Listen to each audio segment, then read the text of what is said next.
Hello and welcome to the Sideboard here at the Charlotte Open Series. I'm Glenn Jones here with Chris VanMeter. Hello. Chris, you won last weekend Standard Open, giving you a little weekend success, and now you're playing in the Sealed here in Charlotte. Yes. And you've got a pretty interesting little deck here. You went Jund with it.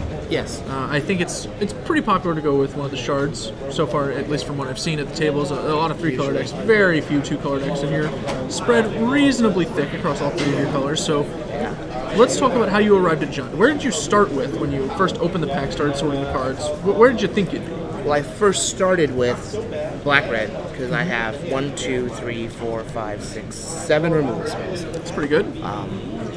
So I definitely have been playing black and red. So that's where I started.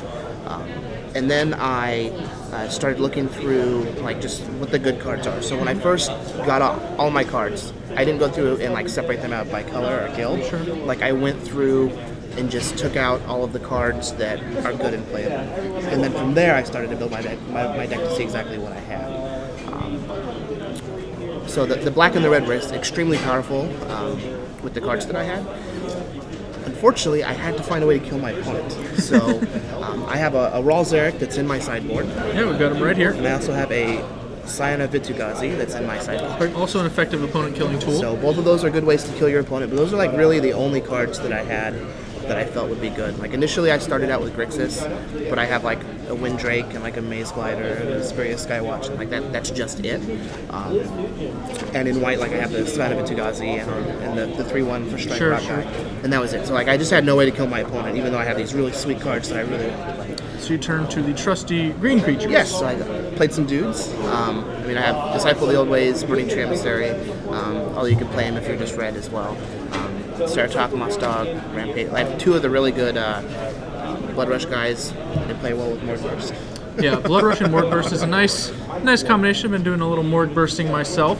Very big fan of the card, and obviously the better your Morg Bursts are, the more functional the spell is as a removal. Like in a green deck, Morg Burst is much better than in like a Grixis deck where you can return mostly 2 and 3 power creatures. You're not getting a lot of value.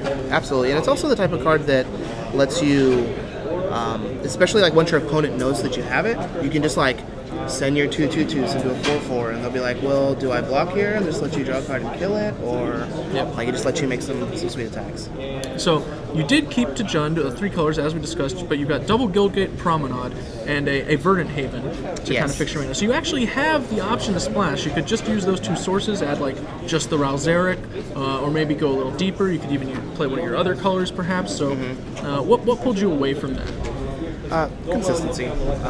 Like Raul Zarek is a very good card, but I feel like I'm pretty like even across the board as far as my colors. So you can see here I have 5, 5, and 4 on my basics, which is completely miserable. And it works because I have 2 Guildgates, a Promenade, and a Verdant Haven. So like it works for my 3-color deck, but it's just not enough for a 4-color deck. Like if I had like 1 or 2 of the blue and then on-color Guildgates, I'd probably be playing the Raul Zarek, but I would just much rather be able to cast my spells. Okay. As far as your sideboarding goes, have you brought in any cards that have specifically pulled their weight or done a little more work? Maybe you wish you'd main decked them in hindsight. I see we have like Explosive Impact sitting here on the sideboard. That was a pretty good card back in RTR. Obviously the format is a little different now. But yeah, the format's a little different. I have brought in Impact. I've also brought in Cobble Brute. Basically every round for Bomber Core, he's just terrible, just does absolutely nothing. It's just like a 1/2 for 2. Like I don't have any 1-drops, so like I'm just never gonna live the dream of Battalion. Sure. So like Bomber Core definitely shouldn't have been in the deck. It should have just been a Cobble Brute. I brought in Impact. Like I feel like when Snapjaw is really bad, I can just bring in Impact. Like Snapjaw's there just as like I have 11 removal spells, right? So if I just get a creature in play and then kill everything they play, I can just kill them with my guys. And Snapjaw does that better than any other creature in my deck. He's very big. And he's also very good to regrow with Morg Burst. Also true. But like in matchups where that's not going to be happening, I'd rather just have 6 mana 5/2. Sure, that makes a lot of sense. And obviously, you have a lot of more efficient removal than the Explosive Impact, which I think is a little better and stronger just straight to the face aggressive decks where you're going to be lob axing a lot. Definitely. I think you want to be lob axing, like probably a quarter to half the time with Explosive Impact to make it really worth your while. Yeah. At least. All right. One unique card I do have on my sideboard is Wear and Tear. So I have 2 green-white Guildgates and a black-white Guildgate. that will allow me to play the off half of Wear and Tear that I don't have available in the main deck, like readily available, which makes it super awesome when you get to just hold breach them. But a lot of times, just hitting a Clue Stone to set your opponent back is great. Like this last round, I just played Gutter Skulk into Emissary using the mana to kill his Clue Stone, and he just couldn't cast any of the spells in his hand. That's a reasonably effective strategy. I think Stone Raining is, maybe not as awesome as we might like it to be, but you can certainly get a lot of people. It's not like bounce lands back in the day. But I'm just saying, don't be afraid to survey a little wreckage. I'm gonna slide this one into the rest of your sideboard, just for case you feel the need later on. Yeah. Just in case. All right, Chris. So how have you started off in the tournament so far? I'm 2-1 now. 2-1. I won round 1 and 3. In game 3 of round 2, I put myself on the draw against a similar style deck, so I just want to have the extra card. Attrition. Yes, and we get to a point where, I think I missequenced my spells anyways, so I could have been more ahead. But we get to a point where we both have like 4/4s, and I mind rot his hand away. And he has like 5 mana, I have 6 mana. I can cast every spell in my deck.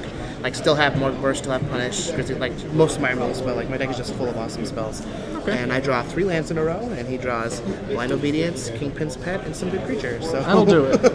That'll do it. He pulled ahead and got me. Yep.